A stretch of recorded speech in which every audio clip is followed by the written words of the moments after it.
චරන්ති බාලා දුම්මේධා අමිත්තේනේව අත්තනා කරුන්තා පාපකං කම්මං යං හෝති කටු කප්පලං.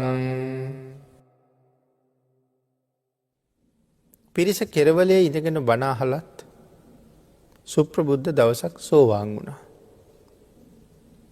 සෝවාන් වෙච්ච සුප්‍රබුද්ධ තමන් ලබාපු උතුම් ඵලය පිළිබඳව බුදුරජාණන් වහන්සේට මතක් කරන්න කල්පනා කළා. නමුත් බුදුරජාණන් වහන්සේ ළඟ බොහෝ දෙනා වැඳ වැටෙන්න ගිහිල්ලා නිසා සුප්‍රබුද්ධට සෑහෙන වෙලාවක් පරක්කු වෙන්න සිද්ධ වුණා ඒ පිරිස ආපහු යනකම්. ඒ අය බුදුන් වැඳලා ගියාට පස්සේ සුප්‍රබුද්ධ තීරණය කළා බුදුරජාණන් වහන්සේට තමන් ලබාගත් උතුම් ඵලය ගැන මතක් කරනවා කියලා. මේ සංසාර සාගරේ සතර අපායෙන් තමන් නිදහස් වෙච්ච බව කියන්න ඕන කියලා. සතර අපායට තමන් පමුණුවන්න අතීතයේ කරගත්ත යම් අකුසල කර්මයන් ප්‍රමාණයක් තමන් ළඟ තව ඉතුරු වෙලා තිබුණද ඒ සියලුම අකුසල් තමන් එහෙම්මම දුරු කළා කියලා කියන්න ඕනකම තිබුණා.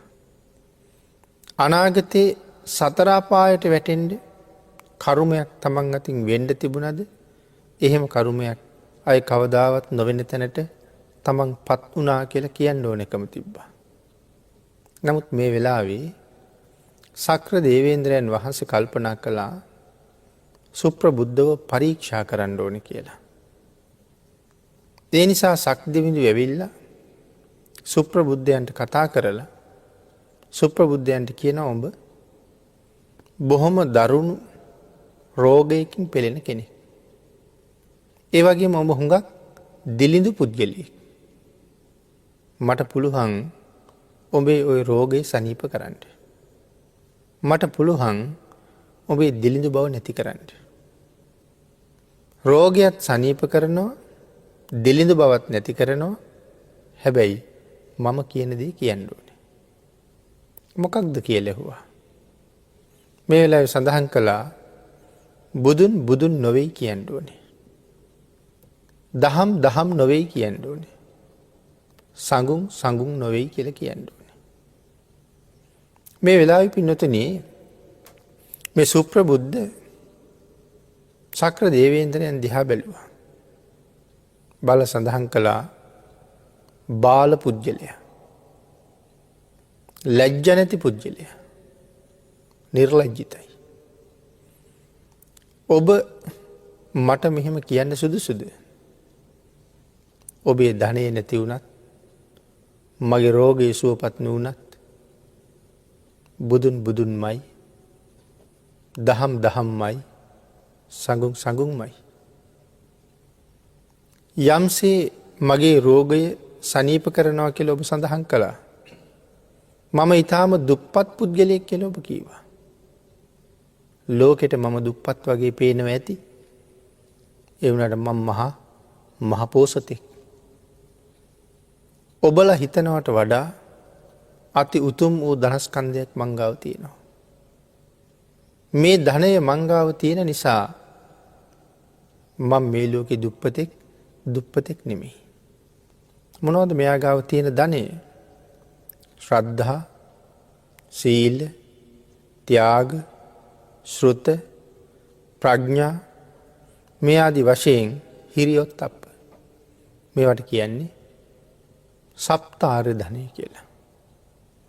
මේ සප්තාර්ය ධනයම සුප්‍රබුද්ධයන් ළඟ තියෙනවා. යමෙක් ගාව සප්තාර්ය ධනය තියෙනවා නම් ඔහු සක්විති රජෙක් වගේ කියලා කියන්නේ. ඒකයි සඳහන් කරන්නේ මම දිලින්දෙක් කියලාද කියන්නේ කියලා. ඉතින් සක්‍ර දේවේන්ද්‍රයන්ට මේ කාරණාව අහගත්තාම හරි සතුටුයි. බුදුරජාණන් වහන්සේ ළඟට ගිහිල්ලා සුප්‍රබුද්ධයන්ගේ ගුණ වර්ණනා කළා.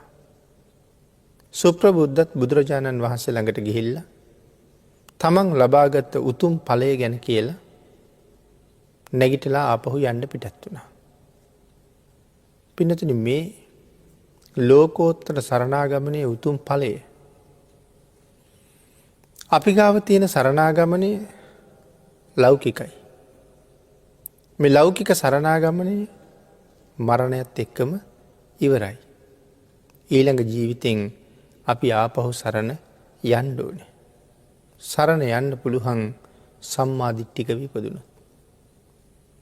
මේ ජීවිතෙන් මැරිලා ඊළඟ ජීවිතයේ මිත්‍යා දෘෂ්ටික කුලයක ඉපදුණොත් එදාට තිසරණ අපි ගාව නැහැ. එනම් මේ ලෞකික සරණාගමනය මේ ජීවිතයට විතරයි. ඊළඟ ජීවිතෙත් මිත්‍යා දෘෂ්ටික පුද්ගලයෙක් නොවෙන්න නම් මේ වාගේ මහ පිංකම් කරලා අපි විසින් ප්‍රාර්ථනාවක් ගොනු කරන්න ඕනේ. ඒ ප්‍රාර්ථනාව තමයි මෙතෙන් පටන් නිවන් දක්නා ජාති දක්වා සම්මාදිට්ඨික වන්නෙම්වා කියන ප්‍රාර්ථනාව කරන්න ඕනේ. නිවන් දකින්නතුරු මිත්‍යා දෘෂ්ටික කුලයක උපදින්න එපා කියන ප්‍රාර්ථනාවයි තියෙන්නේ.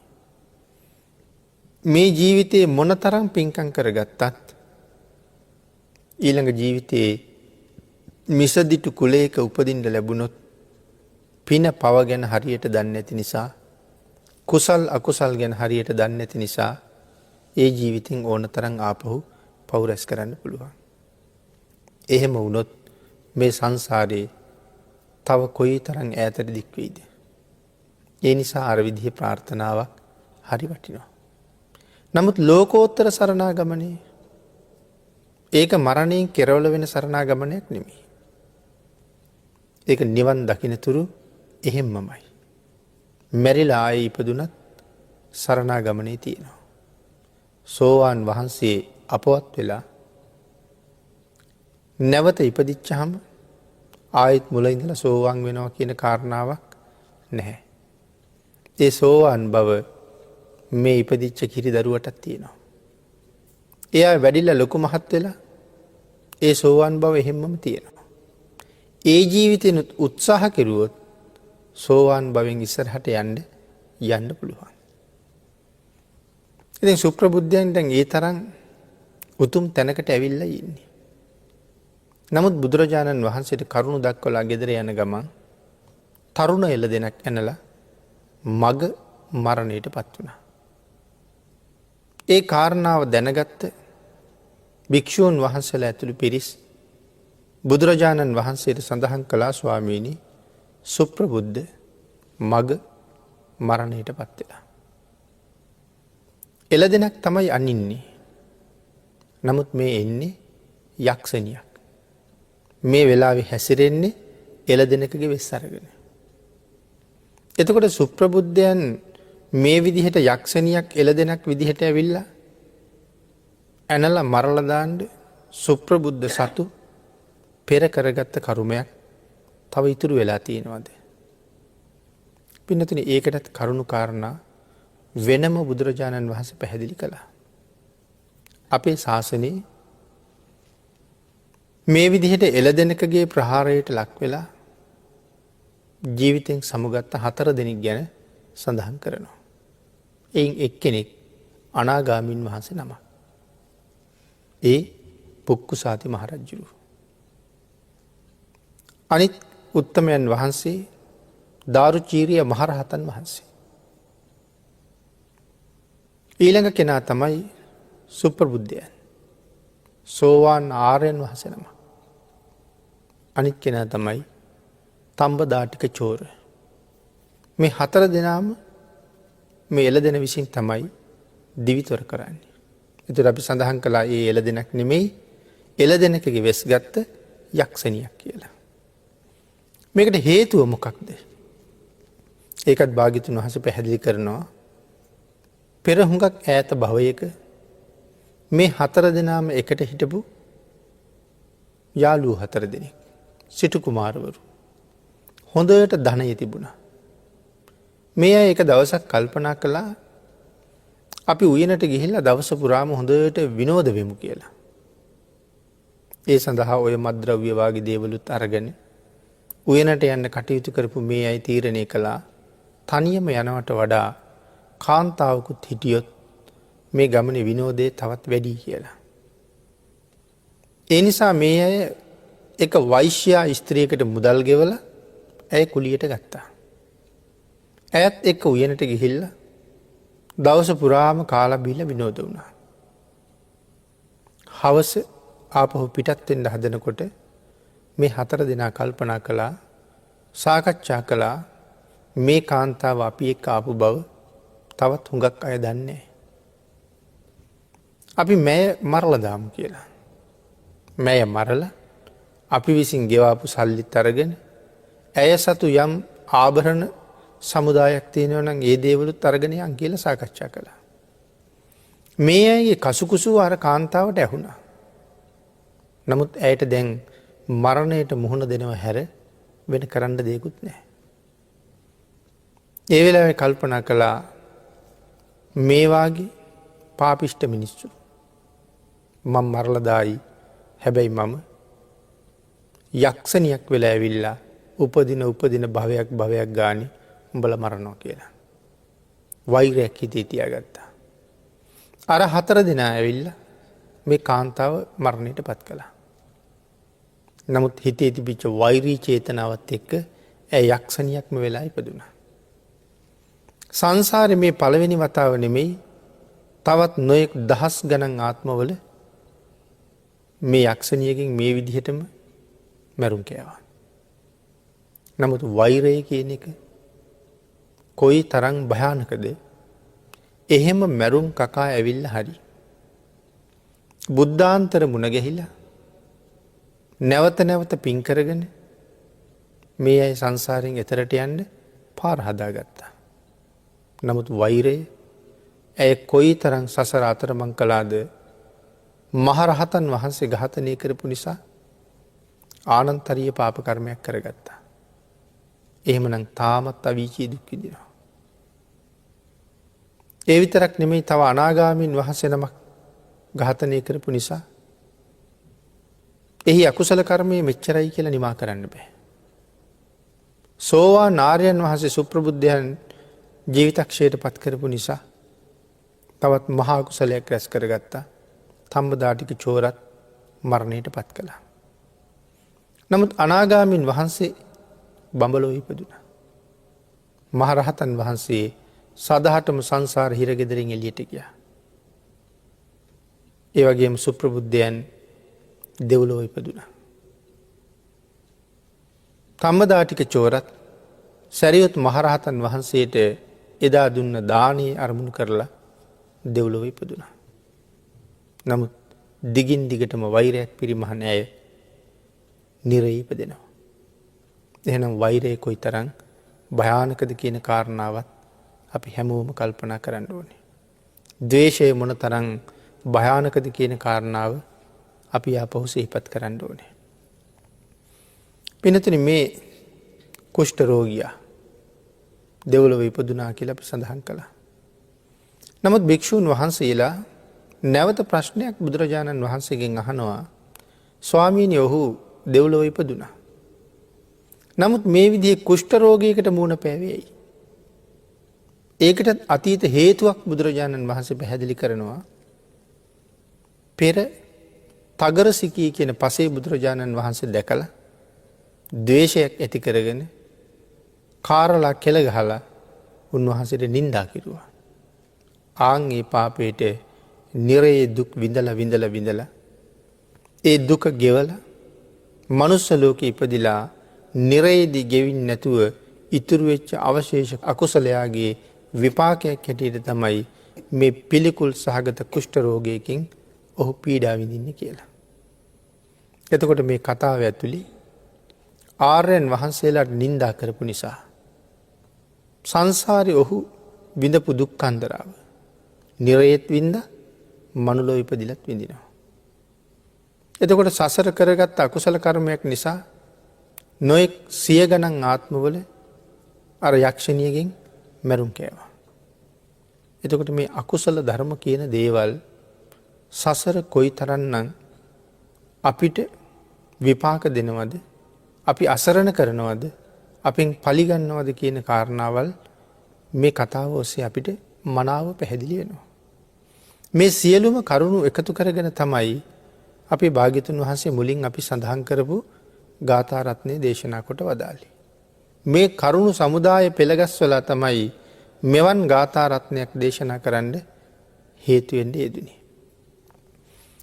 චරන්ති බාලා දුම්මේදා අමිත්තේ නේව අත්තනා කරොන්තා පාපකං කම්මං යං හෝති කටුකප්පලං. සඳහන් කළේ දෙලොව වැඩ නොදන්නා අඥ්ඥානයෝ යම් පව්කමක් සිදු කරන්නේද. ඒ යම් පව්කමක කටුක විපාක ඇත්තේ වේද. ඒ පව්කම් තරමින් සතුරෙකු වැනි වූ ආත්මයෙන් යුක්තව හැසිරි. යම් කෙනෙක් දෙලොව වැඩගෙන දන්නේ. මෙලොව යහපත් කරගන්න හැටි දන්නෙත් නෑ. පරලෝ යහපත් කරගන්න හැටි දන්නෙත් නෑ. නමුත් මේ ලබාගත්ත මනුස්ස ජීවිතයෙන් ප්‍රයෝජන ගණ්ඩ දන්නෙත් නෑ නිසා. සමාජ ජීවත්වෙනකොට බලන්නකු. මේ මනුෂ්‍යාත්ම භාවය අපිට හම්බුණේ සංසාරය අප්‍රමාණ පින් කරලා. නිතර නිතර ධර්මශ්‍රවණය කරන නිසා අපි පින්නතුන් දන්නවා මනුස්ස ජීවිතයක් ලබන්ඩ අපි කළ යුතු විශේෂිත පින්කමක් තියෙනවා. ඒ පින්කම තමයි සිල් රකින එක. අහස උසට දන්දුන්නත් මේවාගේ උතුම් මනුස්ස ජීවිතයක් ලැබෙනවා කියලා බුදුරජාණන් වහන්සේ කොතනවත් දේශනා කරලා නෑ. දිව්‍යමය ආත්මයක් ලබනවා කියල දේශනා කරලා නෑ දානය තුළින්. එහෙනම් සීලය තුළින් තමයි මේ ජීවිතෙන් සමුගන්න පුද්ගලයා ආය උපද්දවන්න ඕනේ කොතනද කියන කාරණාව තීරණය කරන්නේ. හොඳට සිල් තිබුණනම් හොඳ උසස් ආත්මයක් තීරණය වෙනවා. දානය විසින් කරන්නේ ඉපදුන පුද්ගලයට ලැබෙන්ඩ ඕනෙ මොනවද කියන එක තීරණය කරනවා. මේ දෙක මේ පින්නතුන් මනාව ජීවිතය තේරුම් අරගන්න ඕනේ. දානයෙන් කරන්නේ ඉපදුනාට පස්සේ ලැබෙන දේ තීරණය කරනවා. සීලයෙන් කරන්නේ මේ ජීවිතයේ මරණයෙන් පස්සේ මොහු උපදින්නේ කොහෙද කියන කාරණාව තීරණය කරනවා. එතකොට අපි ගාව ඒ තරම් ශක්ති සම්පන්න සීලයක් ගුණයක් නැත්තම් බලාපොරොත්තු වෙන තැනට යන්න බැරුව යනවා. තිරිසන් ආත්මවල ඉපදිලා නමුත් දන් දුන්න නිසා ලැබෙන්න පටන් ගන්නවා.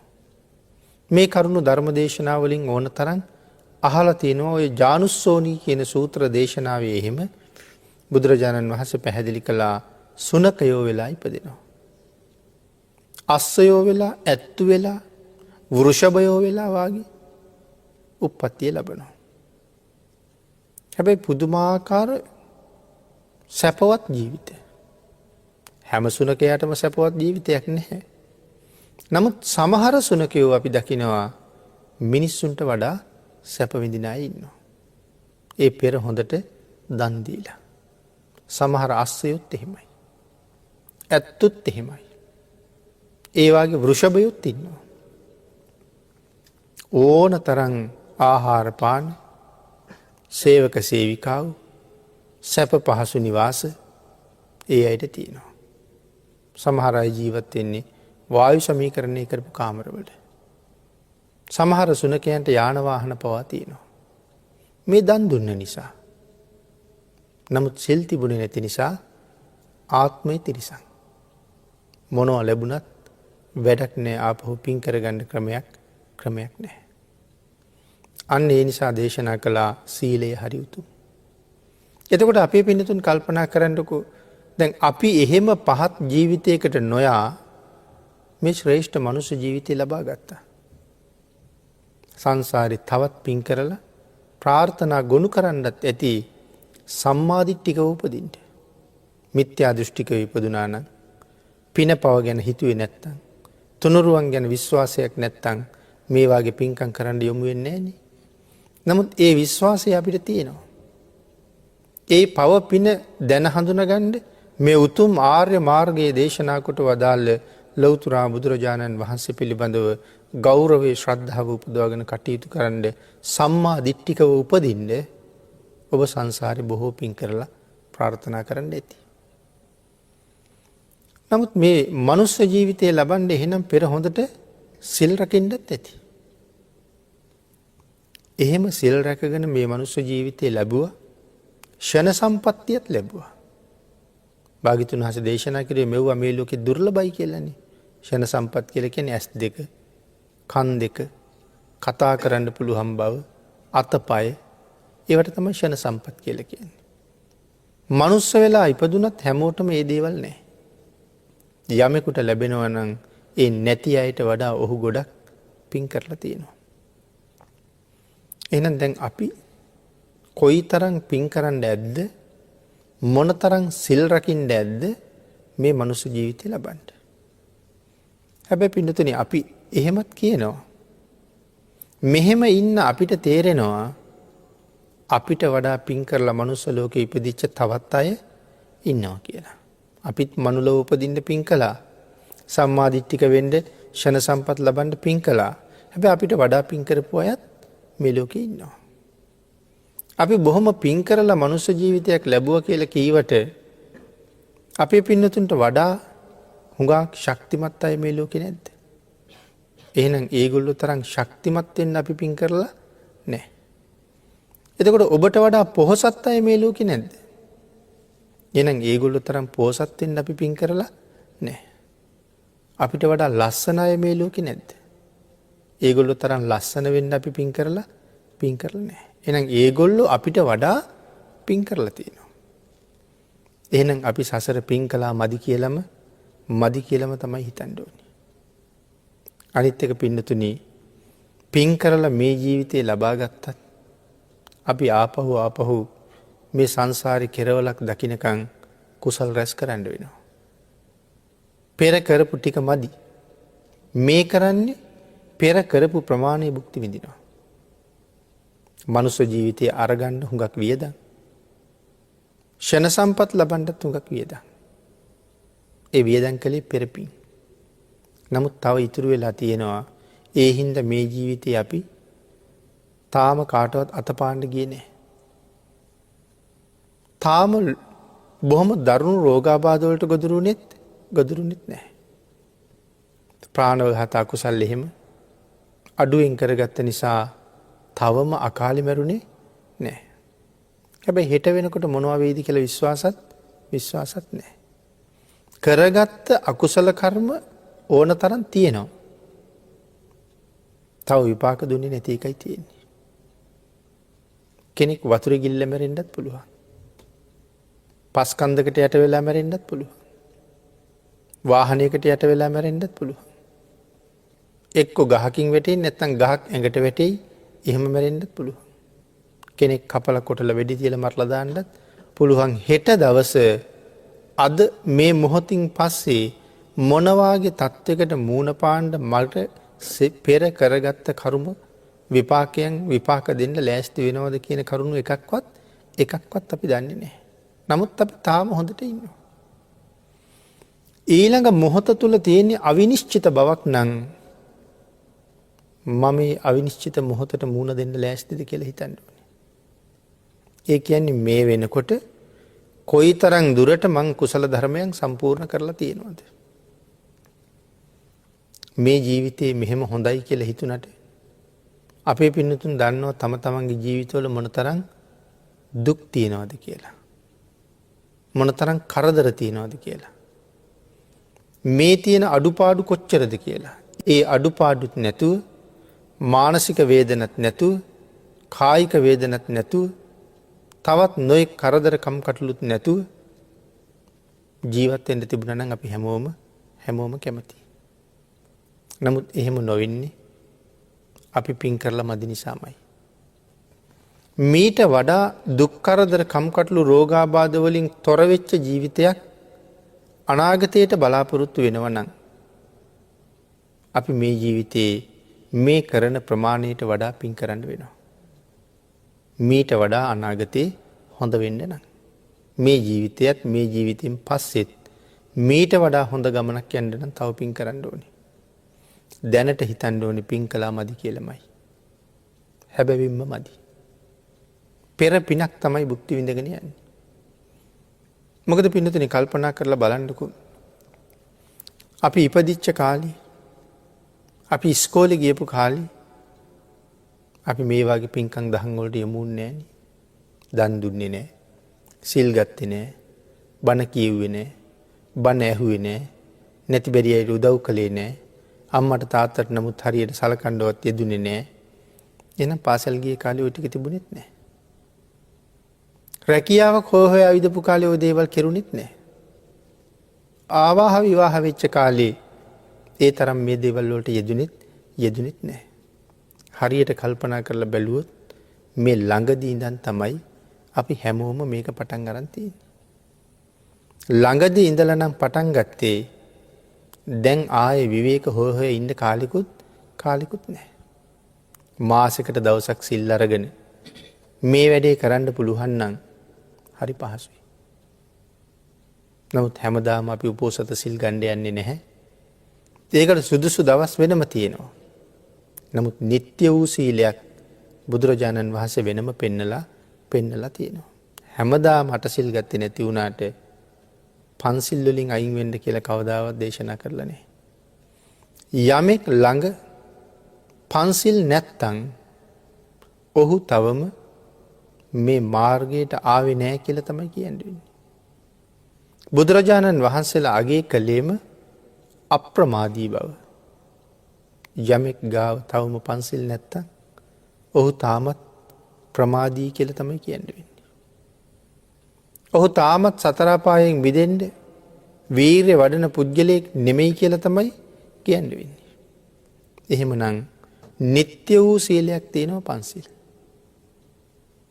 පොය වගේ දවස්වල අෂ්ටාංග සීලය සහ එයින් ඉහළට ගියපු උපෝසත සිල් අපිට ආරක්ෂා කරන්න තියෙනවා. ඒ සිල් මත නිරන්තරයෙන් යෙදෙන්න ඕනේ. දම්පැන් පූජා කරන්න හැම වෙලාවෙම උත්සාහ කරන්න ඕනේ. භාවනාවක් මුදුන්පත් කරගන්න වීරිය වඩන්න ඕනේ. හැම වෙලාවෙම පවට ලැජ්ජාව තියාගන්න ඕනේ. මේ ලෝකේ ලැජ්ජ වෙන්න ඕනේ. සමහර අය ලැජ්ජයි පිරිස අතරට යන්න ඇඳුම හොඳ නැහැ කියලා. සමහර කෙනෙක් ලැජ්ජයි අහවලාගේ වාහනෙත් එක්ක සංසන්දනය කරනකොට මගේ වාහනේ එච්චර හොඳ නැහැ කියලා. අර අය දාගෙන ඇවිල්ලා තියෙන පාවහන් එක්ක මගේ පාවහන් එච්චර හොඳ නැහැ කියලා. කෙස් පැහිලා කියලා ලැජ්ජයි. රවුල පැහිලා කියලා ලැජ්ජයි. තමන්ගේ මූණ අනික් අයගේ තරම් ලස්සන නැහැ කියලත් සමහර අයට තියෙන පසුතැවීමක්. නමුත් සඳහන් කළේ ලැජ්ජ විය යුත්තේ ඒවට නෙමෙයි. ලැජ්ජ වෙන්න ඕනේ පව් කරන්න. පවට ලැජ්ජ වෙන්න ඕනේ. හිරි ඔත්තප්ප කියලා ආර්ය ධනයේ දේශනා කළේ ඒකයි. පවට ලැජ්ජ වෙනවා වගේම පවට බය වෙන්න ඕනේ. මම බොහොම පවෙන් වැළකිච්ච කෙනෙක් නම් මගේ ඇඳුමින් වැඩක් නැහැ. ඒක විලිවහ ගන්න කොහොමත් හොඳයි. නමුත් ලක්ෂ ගණන් වටින ඇඳුම් ඇඳලා හිටියත් දැන් මැරුණොත් යන්නේ නිරේට නම් ඒ වහගත්ත කයින් ජීවිතින් වැඩක් නැහැ. නමුත් යන්තමට ඇඳුමක් ඇඳගත්ත මම මැරුණ ගමන් සුගතිගාමී වෙනවා නම් ඔහු හරි ශ්‍රේෂ්ඨයි. මොකද ආර්යයන් වහන්සේලා සමහර වෙලාවට අපි දකිනවා. අතීතයේ අය හුඟක් පවෙන් ඈත් වුණේ ඇයි? පව් කරන්න ලොකු ලැජ්ජාවක් තිබුණා. දැන් අපි නම් හිතනවා අපි පව් කරනකොට හැමෝටම හොරෙන් කළා කියලා. කවුරුවත් දන්නේ නැහැ කියලා. මමයි තව එක්කෙනෙක් දෙන්නෙක් විතරයි දන්නේ කියලා. සමහරලාට වංචාවක් වාගේ දෙයක් කරලා තියෙනවා. හොරකමක් වාගේ දෙයක් කරලා තියෙනවා. වෙන කවුරුවත්ම දන්නේ නැහැ කියලා කල්පනාව. දන්නවා. දෙවියෝ හොඳටම අපි කරන දේවල් දකිනවා. ආර්යයන් වහන්සේලා හොඳටම දන්නවා. මහරහතන් වහන්සේලා හොඳටම දන්නවා. ඒ විතරක් නෙමෙයි මේ කරන දේවල් ලෞතර බුදුරජාණන් වහන්සේත් හොඳටම දන්නවා. මෙතන වාඩි වෙලා ඉන්න පිරිස සීමිත පිරිසක්. නමුත් මේ දේශනාව මේ වෙලාවේ අහගෙන ඉන්න පිරිස විශාල පිරිසක්. ඒ කවුරුවත් හිතන්න එපා බුදුරජාණන් වහන්සේ ඔබ දැක්කේ නැහැ කියලා. අපි හැමෝගෙම ජීවිත පටන් ගත්ත තැන ඉඳලා කවදා හරි දවසක අපි නිවන් දකින්න තැනත් නිවන් දකින්න දවසත් නිවන් දකින්න ආත්මෙත් එතෙන්ට එනකම්ම බුදුරජාණන් වහන්සේ අපි දැකලා තියෙන්නේ. ඔය අතර මග අපි කරන හැම පවක්ම භාග්‍යතුන් වහන්සේ දැකලායි තියෙන්නේ. අනාගතයේ මං අතින් මෙහෙම පවක් වෙයි කියලා තාම අපි හිතලවත් නැහැ. නමුත් ඒක වෙනවා. ඒක බුදුරජාණන් වහන්සේ දන්නවා. ආපහු සැරයක් බුදුරජාණන් වහන්සේ ළඟට ඇවිල්ලා පන්සිල් කඩලා පන්සිල් ඉල්ලන බවත් භාග්‍යතුන් වහන්සේ දන්නවා. සරණ බිඳගෙන සරණ ඉල්ලන්ට එන බවත් බුදුරජාණන් වහන්සේ දන්නවා. හැබැයි අනුකම්පාව කරුණාව සීමාවක් නැති නිසා මේ එක පුද්ගලයෙකුට සමාව දීලා තියෙන ප්‍රමාණය ගණන් කරලා ඉවර කරන්න බෑ. අපිට වඩා භාග්‍යතුන් වහන්සේ හුඟක් වෙනස්. අපි සමහර වෙලාවට කෙනෙකුට වරදකට සමාව දීලා අපි කියනවා 3 පාරක්ම සමාව දුන්නා. හැබැයි ආයෙ නම් සමාවක් නැහැ කියලා. ආයෙත් සමාව දෙන්න උනොත් කොන්දේසි පනවනවා. තවත් එක වතාවක්වත් මේ වරද්ද කළොත් රස්සාවෙන් අයින් කරනවා. ඒ වගේ නොයි කොන්දේසි පනවනවා. නමුත් භාග්‍යතුන් වහන්සේගේ නම් ලක්ෂ කෝටි වාර නෙමෙයි අසංක අප්‍රමාණ වාරවල අපි සමාව ඉල්ලලා තිනවා. කොන්දේසි නැතුවම අපිට සමාව දීලා තියෙනවා. නමුත් ලැජ්ජ වෙන්න ඕනේ ඇයි? ආර්යයන් වහන්සේලා දකින්නවා මම පව් කරන බව, මහරහතන් වහන්සේලා දකින්නවා පව් කරන බව, භාග්‍යතුන් වහන්සේ දන්නවා පව් කරන බව. ඒ හින්දා ලැජ්ජ වෙන්න ඕනේ. සමහර වෙලාවට හුඟක් වැරදි කෙරිලා කරදරයට පත්වෙච්ච වෙලාවක අපිට හිතෙනවා දෙවියන්ටවත් පේන්නේ නැද්ද කියලා. පේනවා. අපි අහන්නේ මගේ දුක දෙවියන්ට පේන්නේ නැද්ද කියලා. ඒකත් පේනවා. හැබැයි අර හැංගි පව් කරපු කාලේ එව්වත් පේනවා. ආන් ඒ නිසා දෙවියන්ගෙන් පිහිට ලැබෙන්න හුඟක් පරක්කු වෙනවා. මොකද අපි කරන හොඳ වැඩෙත් දැකලා තියෙනවා. අපිට වෙලා තියෙන කරදරෙත් දකින්නවා. අපි එතෙක් ජීවත් වෙච්ච හැටිත් දන්නවා. ආන් ඒ හින්දා ආර්යයන්ගේ ඉහළ අනුකම්පාවක් ලැබෙන්නේ නැහැ. සිල්වත් ගුණවත් මෛත්‍රී සහගත පුද්ගලයන්ට විශේෂයෙන් ආර්යයන් වහන්සේලාගේ අනුකම්පාව වැඩියෙන් ලැබෙනවා. මෙතන සඳහන් කළේ මේ අඥාන වූ පුද්ගලයා හරියට පව් කරනවා කියලා. එහෙනම් ධර්මයට අනුව කල්පනා කරලා බලහම යමෙක් පව් කරනවා නම් ඔහු ගැන කියලා තියෙන අඥානියෙක් කියලා. බාලයෙක් කියලා. මේ අන්ධ බාල පුද්ගලයා තමයි පව් කරගන්නේ. එතකොට මම තාම යෙදෙන්නේ පාපයට නම් මමත් බාල පුද්ගලෙක්. මමත් අඥාන පුද්ගලෙක් කියලා තමයි ආර්යයන් වහන්සේලා හඳුන්වලා තියෙන්නේ. එහෙනම් එහෙම තැනට යන්න කටයුතු නොකර ඉන්න ඕනේ කියන අදිෂ්ඨානයත් ඇති වෙන්න ඕනේ. අපි මුලින් කතා කළා මේ ජීවිතේ ලැබුණේ සංසාරේ හුඟක් පින් කරලා කියලා. නමුත් මේ ගාථා රත්නයේ සඳහන් කරනවා මේ අඥාන පුද්ගලයා ඔහුගේ අඥානකම නිසාම තමන්ගේ ආත්මය තමන්ටම හතුරෙක් බවට පත් කරගන්නවා කියලා. මේ ජීවිතේ තමන්ට හතුරෙක් කරගන්නවා. තමන්ට මේ ලෝකේ ඉන්න ලොකුම හතුරා තමන්මයි. වෙන කිසි කෙනෙකුට වඩා අපිට හතුරු වෙන්නේ අපිමයි. අපිට තවත් බාහිර හතුරු ඕන තරම් ඉන්න පුළුවන්. ඒ අය අපිට අපෙන් පලිගන්න කරනවා නම් ලොකුම දෙයක් කරන්න තියෙන අන්තිම දේ තමයි මරලා දාන එක. මේ ජීවිතෙන් මරලා දාන්න විතරක් ඔහුට පුළුවන්. නමුත් ඊට වඩා භයානකයි මේ ජීවිතේ මම විසින් වැරද්දට පොළඹවා ගත්ත මගේ හිත. මේ ආත්මය ඊට වඩා භයානකයි. අර පුද්ගලයා මාව මරලා දැම්මා. නමුත් වැරදියට පොළඹවා ගත්ත මගේ ආත්මය මැරිච්ච මම නිරේට මරන් යනවා. නමුත් අර හතුරට කවදාවත් පුළුවන් ද මං අපායට දාන්න. එයාට පුළුවන් මරන්න විතරයි. මේ වැරදි හිතට පුළුවන් කෙලින්ම අපායට ගෙනියන්න. එහෙනම් අර හතුරට වඩා වැරදියට පිහිටවපු හිත හරි භයානකයි කියලා භාග්‍යතුන් වහන්සේ දේශනා කළා. මේ ආත්මය වැරද්දට යොමු කරන්න එපා හතුරෙක් වාගේ වෙනවා. කාටද හතුරු වෙන්නේ? මටමයි. ඒ නිසා Tamanට ලැබිච්ච උතුම් ශ්‍රේෂ්ඨ මනුෂ්‍ය ජීවිතය මනාව පෝෂණය කරන්න ඕනේ. මනාව කළමනාකරණය කරන්න ඕනේ. මනාව පාලනය කරන්න ඕනේ. ඊළඟට බුදුරජාණන් වහන්සේ පැහැදිලි කළේ මේ සංසාරයේ මේ විඳින දුක අනාගතයටත් නොවිඳින්න නම් අපි විසින් කුසල්මයි කරන්න ඕනේ. නමුත් මේ ජීවිතෙත් මතුවටත් විපාක දෙනවා නම් යම් දෙයක් ඒ වෙන කවුරුවත් කරපුවා නෙමේ අපිම කරගත්තුවා. යාදිසං වපතේ බීජං තාදිසං හරතේ පලං. යමෙක් වපුරන්නේ මොනවද? ඒ දේම තමයි අස්වැන්නට හම්බෙන්නේ. තල වැපුරුවොත් තලමයි හම්බ වෙන්නේ. වී වැපුරුවොත් වීමයි හම්බ වෙන්නේ. මුං වැපුරුවොත් මුංමයි හම්බ වෙන්නේ. එනම් මම විසින් යම් අකුසල කර්මයක්ද කරන්නේ ඒක මේ සංසාරේ මට ඒ විදිහටම විපාක දෙනවා. බුදුරජාණන් වහන්සේගේ ධර්මයෙන් සංසාරය ගැන යමෙක් අවබෝධ කළේ නැත්තම් අන්නේ අවබෝධ නොකරගත්ත පුද්ගලයා අප්‍රමාණව අකුසල් කරනවා.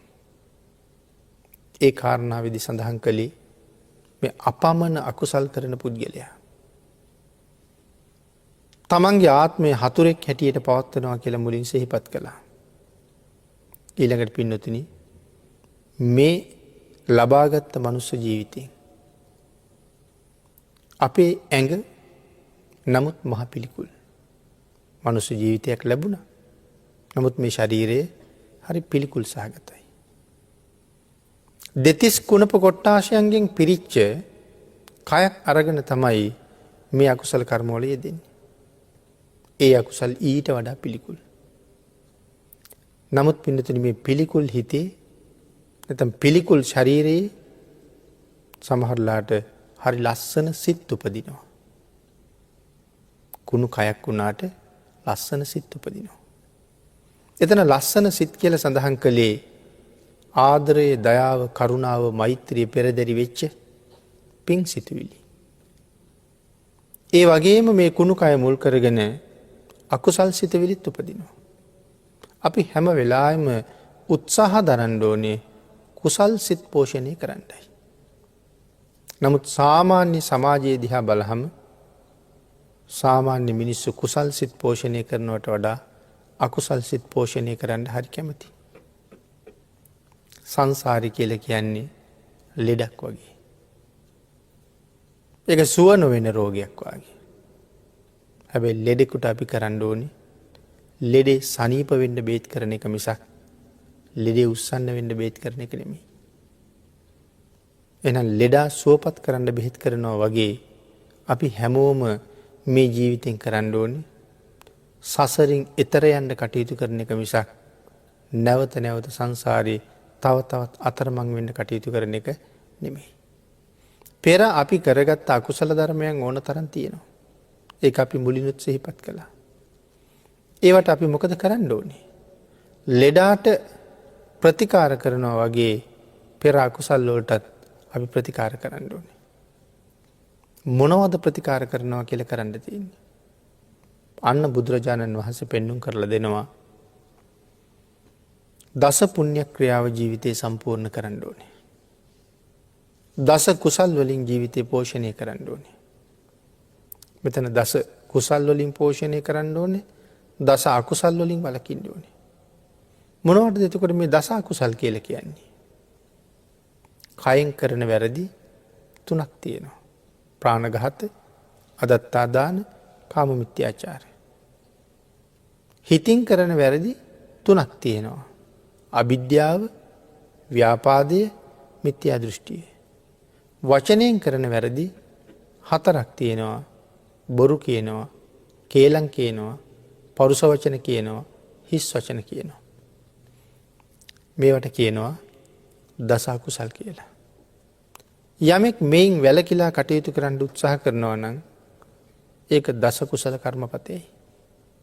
යමෙක් දස කුසලයෙන් යුක්තයි නම් ඔහුට කවද කොතන මැරුණත් ඔහු බය නැහැ. දස පුණ්‍ය ක්‍රියාව සම්පූර්ණ කරලා නම් දස දාන වස්තුව සම්පූර්ණ කරලා නම් මැරෙන්න බය නැහැ කොහොමත්. හේතුව මේ ජීවිතෙන් කරගත යුතු දේවල් යම් ප්‍රමාණයක් සම්පූර්ණ කරලා තියෙනවා. ඒ වගේම මැරිලා හම්බ වෙන ඇඟ දුක් සහිත එකක් නොවන බවත් තමන්ට විශ්වාසයි තමන් රැකගත්ත සීලයට අනුව. මේ වෙනකොට තීරණය වෙලා තියෙන ඇඟ මොකක්ද දන්නේ. මැස්සෙක්ද කෝඳුරුවෙක්ද මදුරුවෙක්ද පණුවෙක්ද මාළුවෙක්ද සර්පයෙක්ද ඒක ඉතින් තම තමන් තමයි දන්නේ මංගාව කොච්චර සිල් තියෙනවද. ඒ සීලයට අනුව ඒ ඇඟ තීරණය වෙනවා. සිල් තියෙන කෙනාගේ මරණ මංචකයේ හොඳටම දැනගන්නවා මම ඒ වාගේ පහත් තිරිසන් අපායක යන්නේ. ඒ කියන්නේ නිරේක යන්න තරම් පව් කරලත් නැහැ. එහෙනම් දැන් මම තව ටිකකින් මේ යහන උඩ මැරෙනවා. මැරිච්ච ගමන් මීට වඩා හොඳ උසස් සැපදායක තැනක උපදිනවා කියන කාරණාව හොඳටම විශ්වාසයි. ඊළඟට දස දාන වස්තුව සම්පූර්ණ කරලා තියෙනවා. දන්නවා ඒ උපදින ජීවිතයේ කෑම බීම නැතුව, ගෙවල් දොරවල් නැතුව, ඇඳුම් පැළඳුම් නැතුව, යාන වාහන නැතුව දුක්ඛිත ජීවිතයක් හම්බෙන්නේ නැහැ. මම මේ ජීවිතය හොඳට මනාව දානය ප්‍රගුණ කරලා තියෙනවා. උසස් ආත්මයක් හම්බ වෙනවා. අඩුපාඩු නැති ආත්මයක් හම්බ වෙනවා. දැන් එහෙම හිතන්න ශක්තිය තිබුණ කෙනාට මරණය ගැන බයක් ඇති වෙනවද? මරණය ගැන දුකක් ඇති වෙනවද? කවදාවත් නැහැ. මේ ඉන්න තැනට වඩා හොඳ තැනකට නම් යන්නේ හරි සතුටින් එතෙන්ට යන්න පුළුවන්කම තියෙනවා. එහෙමනම් මේ ජීවිතය තුළ අපි පෝෂණය කළ යුත්තේ එවන් උදාර ජීවිතයක්. එවන් ශ්‍රේෂ්ඨ ජීවිතයක්. ඒ වගේම පින්නතුනේ බුදුරජාණන් වහන්සේ අපෙන් බලාපොරොත්තු වෙච්ච දේකුත් තියෙනවා. අපිට මේ කරුණු කියලා සතර අපායෙන් බේරලා සංසාරයෙන් එතර කරවන්න දුක් විඳි භාග්‍යතුන් වහන්සේමයි. මහා බෝසත් කාලේ ඉඳලා දීපංකර භාග්‍යතුන් වහන්සේගේ පාදමූලයෙන් බණපද දෙකක් අහලා ලබන්න තිබිච්ච නිවන අත්හැරලා මහා කල්ප අසංඛ්‍ය 4,01,000 පාරමිතා සම්පූර්ණ කරලා මේ ලෞතුරා බුද්ධත්වයේ හොයාගත්තේ. ඒ අති උතුම් ලෞතුරා බුදු බව සොයාගත්තේ ඒ මහා ශ්‍රේෂ්ඨ උත්තමයන් වහන්සේ අපි කෙරෙහිත් බලාපොරොත්තුවක් තියලා තියෙනවා කියලා මම මතක් කළේ. මාරයා කී පාරක් ඇවිල්ලා ආරාධනා කළාද ගිහිගෙයින් අබිනිෂ්ක්‍රමණය කරන වෙලාවෙත් මතක් කළා. මේ රජ සැප දාලා යන්න එපා කියලා. නමුත් මාරයාගේ කියම නැහුවේ නැහැ. අවුරුදු ගණනාවක් පිටිපස්සෙන් හිටියා රාගසිතක්, දේශසිතක්, මෝහසිතක් දැක්කොත් අල්ලගන්නම් කියලා. බැරි වුණා. දුෂ්කර ක්‍රියා කරන මුළු කාලෙ පුරාම හොයාගන්න බැරි වෙච්ච රාග, ද්වේෂ, මෝහ ලෞතුරා බුදුන් හැම කොහොමත් හොයන්න බැරි බව දන්නවා. නමුත් බෝධි මූලයේදීත් කරදර කළා. බුදු වුණාට පස්සෙත් ආරාධනා කළා. නමුත් සඳහන් කළා මාරයේ මගේ පිරිස ව්‍යක්ත, විනීත, විශාරද, බහුශ්‍රුත පිරිසක් බවට පත් වෙනකම් මම පිරිනොම් පාන්නේ කියලා. එහෙම පිරිසක් භාග්‍යතුන් වහන්සේ ඒ කාලේ හැදුවා. නමුත් ඔබ ගැනත් මම ගැනත් ඒ බලාපොරොත්තුව තිබ්බා. එහෙනම් අපි නිවනට යන මඟ ගැන හොඳ අවබෝධයක් තියෙන අය වෙන්න ඕනේ. සමහර අයට සිල්වත් වෙනකොටත් මාන්නයක් එනවා අපි විතරක් සිල්වත් කියලා. ගුණවත් වෙනකොටත් මාන්නයක් එනවා. ඒ මාන්නය නැති වෙන්න ඕනේ. ඒකයි ව්‍යක්ත ගාවට විනීතාවේ. විශාරද කිව්වේ යම් දෙයක් පරතරයට කෙරවලට ඉගෙන ගන්නවා කියන එක. මේ ධර්මය අපි හොඳට දැනගන්න ඕනේ. බහුශ්‍රුත කිව්වේ බොහෝ දේවල් දන්නවා කියන එක. එහෙම වෙච්ච මිනිස්සු මරන්න මාරයටත් ලොකු ප්‍රශ්නයක් වෙනවා. ඇයි?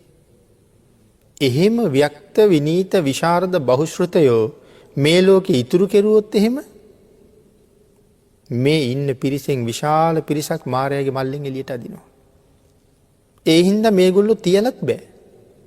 හැබැයි මරලත් බෑ. මොකද මැරුවොත් ඒ පුද්ගලයා ඊට වඩා ප්‍රබල තැනක ඉපදිලා කරගෙන ආපු වැඩේ ඊටත් වඩා හොඳට කරනවා. ඒ හින්දා මරලත් බෑ. මාරයත් සෑහෙන ප්‍රශ්නයකට තමයි එදාට මුහුණ පාන්නේ. ජීවිතේ ගොඩනගන්න ඕනේ එතෙන්ට. ධර්ම දේශනාවට තියෙන කාලය ඉවර වෙලා නිසා අපි මේ දේශනාව මෙතනින් ඉවර කරමු. මේ බාල පුද්ගලයා අඥ්ඥානය පාපයට යොමු වෙලා පෙර පින නිසා ලබාගත්ත තමන්ගේ ආත්මය තමන්ටම හතුරෙක් බවට පත් කරගන්නවා කියලා මේ ගාථාරත්නය මතක් කළේ හැම කෙනෙක්ම කල්පනා කරන්න ඕන මමත් පෙරපිනෙන් ලැබූ මගේ ආත්මය මට හතුරෙක් හැටියට ක්‍රියාත්මක කරවනවාද කියන ප්‍රශ්නයට උත්තරයක් හොයාගන්න උත්සාහ කරනවා නම් අපිට ජීවිතයේ සෑහෙන ගමනක් යන්න පුළුවන්. එතෙන්ට යන්න තුනුරුවන්ගේ අනන්ත ආශිර්වාදයෙන් ශක්තිය, ධෛර්යය, භාග්‍ය, වාසනාව උදා වේවා කියලා ආශිර්වාද කරනවා.